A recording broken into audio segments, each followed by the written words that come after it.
കുടുംബശ്രീ ശാരദ സീരിയലിൻ്റെ ലേറ്റസ്റ്റ് എപ്പിസോഡിൻ്റെ റിവ്യൂയിലേക്ക് എല്ലാവർക്കും സ്വാഗതം. അങ്ങനെ വിഷ്ണു ബാമയോട് പറയണേ, ഇപ്പോൾ നമുക്ക് കാർത്തികയെക്കുറിച്ച് ഞാൻ പറഞ്ഞത് സത്യമാണെന്ന് ബോധ്യമായല്ലോ. അവളെങ്ങനെ ഇവിടെ എത്തിയെന്ന് ഇപ്പോൾ എല്ലാവർക്കും സ്പഷ്ടമായി ബോധ്യമായല്ലോ. അതുകൊണ്ട് ആദ്യമായി നമുക്ക് അവസാനിപ്പിക്കാം. ശാലിനി മൊത്തമുള്ളൊരു ജീവിതം, അതാണ് ഞാൻ സ്വപ്നം കണ്ടത്. അതിനമ്മ ഇനിയെങ്കിലും ഒന്ന് അനുവദിക്കണം. ഈ പൂജിച്ചു വെച്ചിരിക്കുന്ന താലി അതെനിക്കിപ്പോൾ ശാലിനിയുടെ കഴുത്തിൽ കെട്ടണം.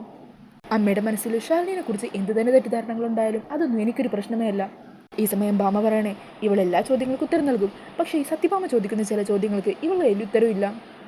അതിനുള്ള ഉത്തരം ഇവൾ പറയാതെ ഇവളെ എനിക്ക് എൻ്റെ മരുമകളായിട്ട് അംഗീകരിക്കാൻ പറ്റില്ല. ഈ വിവാഹത്തിന് സഹകരിക്കാനും പറ്റില്ല. ഈ സമയം രാഘവൻ പറയണേ, എടാ മോനെ വിഷ്ണു, ഇനിയും അച്ഛന് നിൻ്റെ വിവാഹമുഹൂർത്തത്തിന് കാത്തിരിക്കാൻ വയ്യ. നീ ഇപ്പം തന്നെ ഈ താലിമാലെടുത്ത് ശാലിനിയുടെ കഴുത്തിൽ കെട്ടടാ. ഞങ്ങളെല്ലാവരും ഉണ്ട് നിൻ്റെ കൂടെ. ഈ സമയം ആ പൂജാരി ചോദിക്കണേ, അല്ല സത്യാമേ, ഞാനിപ്പോൾ എന്താ ചെയ്യേണ്ടത്? ഈ സമയം ഭാമ പറയണേ, സത്യഭാമ നിശ്ചയിച്ച് വിവാഹം മുടങ്ങി എന്ന് കരുതി പൂജാരിക്ക് ഞാൻ തരാമെന്ന് പറഞ്ഞ പ്രതിഫലത്തിന് ഒരു കുറവുമില്ല. അതെല്ലാം ഞാൻ തന്നോളാം. ഇതെല്ലാം എടുത്തുകൊണ്ട് ഇവിടെ നിന്ന് പോയിക്കോ. അതെ, ഇവിടെ കൂടിയിരിക്കുന്ന എല്ലാവരും സദ്യ കഴിച്ചിട്ട് പോയാൽ മതി. ഈ സമയം രാഘവൻ പറയണേ, എടോ പൂജാരി, താൻ ഇവിടെ തന്നെ ഇരിക്കടോ. ചടങ്ങുകളെല്ലാം നടക്കണം. വിഷ്ണു ശാലിനിയുടെ കഴുത്തി താലി കെട്ടും. അതിന് ഇയാൾ തന്നെ താലിയെടുത്ത് വിഷ്ണുവിന് കൊടുക്കണം. ആര് തരാമെന്ന് പറഞ്ഞതിലും കൂടുതൽ പ്രതിഫലം ഞാൻ തരും. വിഷ്ണു, ശാലിനി അടുത്തേക്ക് ചേർത്ത് നിർത്തടാ. അങ്ങനെ വിഷ്ണു ശാലിനിയുടെ കൈ പിടിച്ച് അരികിലേക്ക് ചേർത്ത് നിർത്തുവാണ് കേട്ടോ. എന്നിട്ട് പൂജാരിയുടെ കയ്യിൽ നിന്ന് താലി വാങ്ങിക്കുവാണ്. അങ്ങനെ ആ താലി ശാലിനിയുടെ കഴുത്തിലേക്ക് നേരെ നീട്ടാൻ തുടങ്ങുമായിരിക്കും. ഈ സമയം ഭാമ വിഷ്ണുവിനെ തടയണേ, വിഷ്ണു, ഈ അമ്മയുടെ വാക്ക് ധിക്കരിച്ച് നീ ഇവളുടെ കഴുത്തിൽ താലി കെട്ടാൻ പോകുവാണോ? ഇതിന് ഞാൻ സമ്മതിക്കില്ല. അന്നേരം വിഷ്ണു പറയണേ, അമ്മയുടെ സമ്മതം ആർക്ക് വേണം? ഇത്രയും നാൾ ഞാൻ അമ്മ പറഞ്ഞ വഴിയിലൂടെയല്ലേ നടന്നത്. ഇനിയെങ്കിലും ഞാനിത് സ്വന്തമായിട്ട് നടക്കട്ടെ, സ്വന്തമായിട്ട് തീരുമാനങ്ങൾ എടുക്കട്ടെ.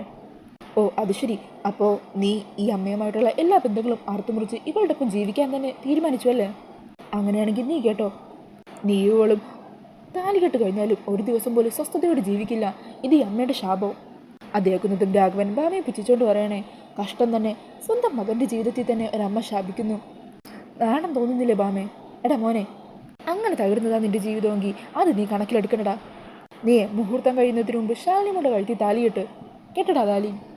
അങ്ങനെ വിഷ്ണു താലി ശാലിനിയുടെ കഴുത്തിലേക്ക് കെട്ടാൻ തുടങ്ങുമായിരിക്കും. ഈ സമയത്താണ് ചന്ദ്രബോസും പോലീസുകാരും കൂടി അവിടെ എത്തുന്നത്. സ്റ്റോപ്പിറ്റ്, ചടങ്ങ് നടത്താൻ വരട്ടെ. ഒരു കൊലപാതക കേസിൻ്റെ പേരിൽ വിഷ്ണുവിനെ ഞങ്ങളെ അറസ്റ്റ് ചെയ്യാനാണ് വന്നിരിക്കുന്നത്. അതേക്കുന്നതും എല്ലാവരും ഞെട്ടുക. കൊലപാതകമോ എന്ന് വിഷ്ണു ചോദിക്കുവാണ്ടോ. ആരെ കൊന്നെന്ന് നിങ്ങൾ പറയുന്നത്? ആ സമയം ചന്ദ്രബോസ് പറയണേ, ഹാ, നീ ആരാ എന്താന്നൊക്കെ അറിഞ്ഞാലേ സ്റ്റേഷനിലേക്ക് ഞങ്ങളുടെ കൂടെ വരുവുള്ളൂടാ. ഈ സമയം ശാലിനി ചോദിക്കണേ, മിസ്റ്റർ SCP, ഒരാളുടെ മേലിൽ ഒരു കുറ്റം ആരോപിച്ചു കഴിഞ്ഞാൽ അതെന്താ ഏതാന്നൊക്കെ അറിയാനുള്ള അവകാശം കുറ്റവാളിക്കില്ലേ? അന്നേരം ചന്ദ്രബോസ് പറയണേ, ഉണ്ട് മാഡം. ഇവനെ കൊന്നത് ആരെയാണെന്നറിയോ? കാർത്തികയെ. ഒരു കാറിൽ കത്തിക്കറിഞ്ഞ നിലയിൽ കാർത്തികയുടെ ബോഡി കിട്ടിയിട്ടുണ്ട്. കൊല്ലാൻ ആളെ ഏൽപ്പിച്ചത് ഇവനാ. ഇവൻ്റെ ആൾക്കാർ അത് സമ്മതിക്കുകയും ചെയ്തിട്ടുണ്ട്. അത് കേൾക്കുന്നത് കാർത്തികയുടെ അച്ഛനും അമ്മയും ഞെട്ടുക.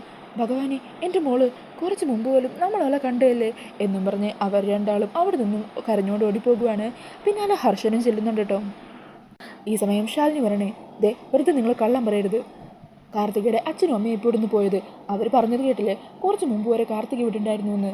പിന്നെ എങ്ങനെയാണ് വിഷ്ണുവേട്ടൻ അവളെ കൊന്ന് നിങ്ങൾക്ക് അവളുടെ ബോഡി പാലത്തിൻ്റെ അവിടെ നിന്ന് കിട്ടുന്നത്? അതേക്കുന്നതും ചന്ദ്രബോസ് പറയണേ, ഓ, ഇപ്പം ഞങ്ങൾ പറഞ്ഞത് വിശ്വാസം ഇല്ലെങ്കിൽ ഒരു കാര്യം ചെയ്യ്. കാർത്തിക ഇവിടെ ഉണ്ടെന്നല്ലേ പറഞ്ഞത്? അവളെ പിടിച്ച് ഞങ്ങളുടെ മുമ്പിൽ കൊണ്ടുവന്ന് നിർത്ത്. അപ്പോൾ ഞങ്ങൾ പറഞ്ഞത് കള്ളമാണെന്ന് എല്ലാവർക്കും മനസ്സിലാകുമല്ലോ. അന്നേരം ശാലിനി ഷ്യാമയോട് പറയണേ, ഷ്യാമേ, നീ ചെന്ന് കാർത്തികയെ കൂട്ടിക്കൊണ്ടുപോകാം. അങ്ങനെ ശ്യാമ ആ മേക്കപ്പ് റൂമിലെല്ലാം കാർത്തികയെ അന്വേഷിക്കുവാണ്.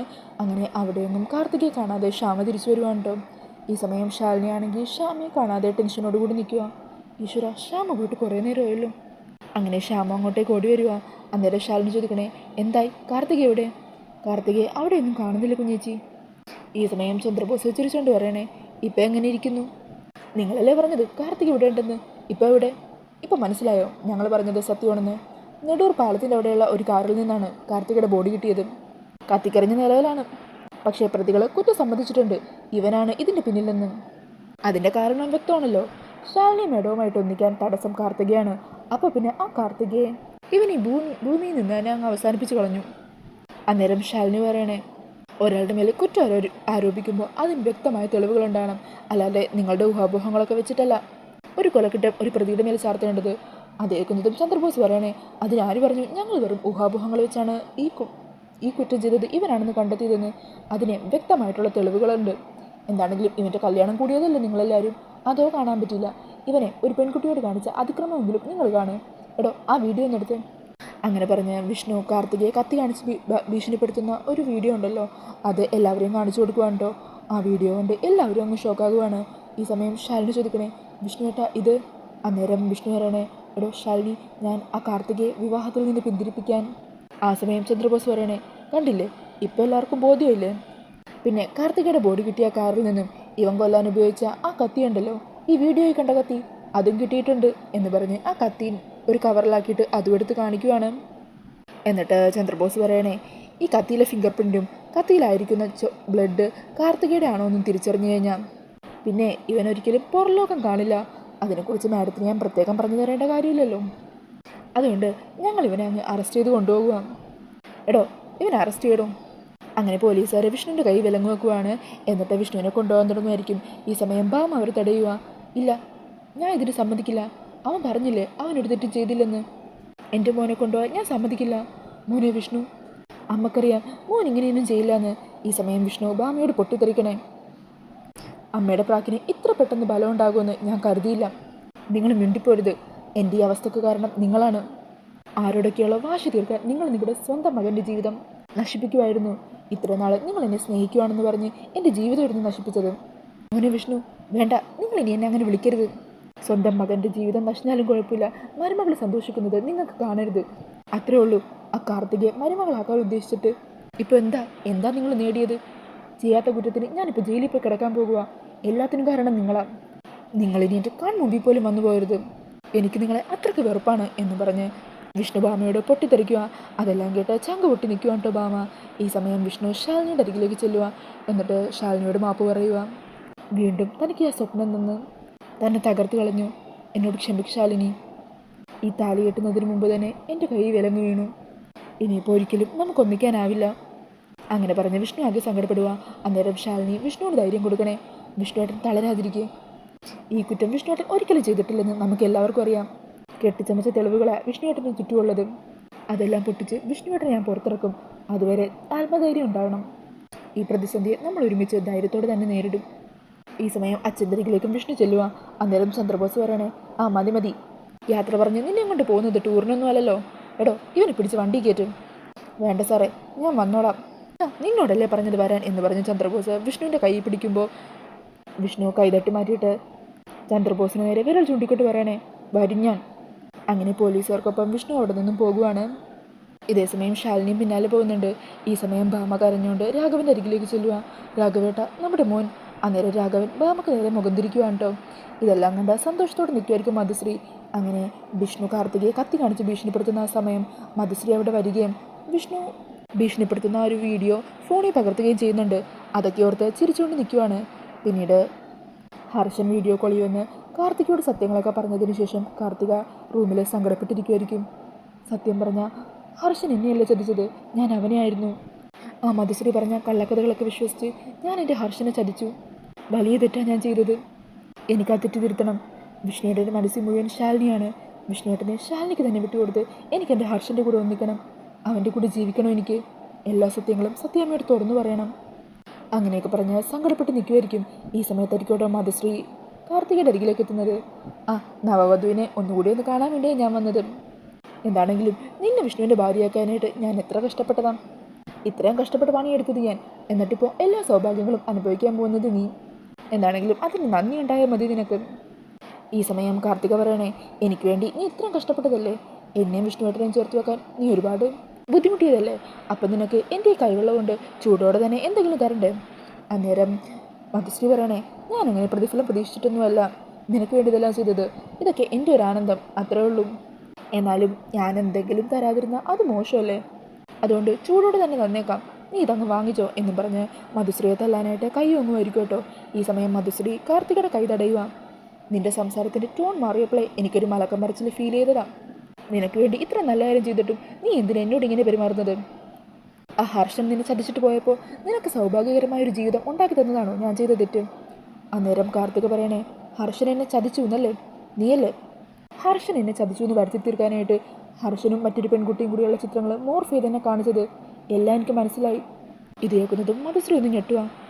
ഇതൊക്കെ എങ്ങനെ ഇവൾ അറിഞ്ഞു എന്ന് മനസ്സിൽ ചിന്തിക്കുക. അന്നേരം കാർത്തിക പറയണേ, ഇതൊക്കെ ഞാനെങ്ങനെ അറിഞ്ഞു എന്നല്ലേ നീ വിചാരിക്കുന്നത്? എല്ലാ കാര്യങ്ങളും ഹർഷൻ എന്നോട് പറഞ്ഞു. അന്നേരം മധുശ്രീ മനസ്സിൽ പറയണേ, ആ ശാലിനി പണി പറ്റിച്ചോ? ഇവളെങ്ങനെ എൻ്റെ കണ്ണു വെട്ടിച്ച് ഇവളുടെ അടുത്ത് വന്ന് എല്ലാ സത്യങ്ങളും പറഞ്ഞു എന്നാലോചിച്ച് നിൽക്കുമായിരിക്കും. അന്നേരം കാർത്തിക പറയണേ, നിൻ്റെ ഒരു കള്ളത്തരോ ഇനി നടക്കില്ല. ഞാനിപ്പോൾ തന്നെ എല്ലാ സത്യങ്ങളും സത്യാമ്മയോട് പറയാൻ പോകുക. എന്നിട്ട് ഞാൻ എൻ്റെ ഹർഷൻ്റെ കൂടെ പോകും. ഹർഷൻ്റെ കൂടെ സന്തോഷത്തോടെ ജീവിക്കും. ഈ സമയം മധുശ്രീ പറയണേ, എൻ്റെ കാർത്തികേ, നീ വെറുതെ മണ്ടത്തരമൊന്നും പറയല്ലേ. ഇപ്പം നീ പറഞ്ഞു കഴിഞ്ഞാണ്ടല്ലോ എന്നെ ആ വീട്ടിൽ നിന്ന് പുറത്താക്കും, അത്രേ ഉള്ളൂ. പക്ഷെ നിന്നെ ഉണ്ടല്ലോ സത്യമേ വെച്ചേക്കില്ല. അവരുടെ മകനെ ഇത്ര നാൾ നീ പൊട്ടം കളിപ്പിച്ചേന്ന്. അന്നേരം കാർത്തിക പറയണേ, അവരെന്നെ എന്ത് ചെയ്താലും കുഴപ്പമില്ല.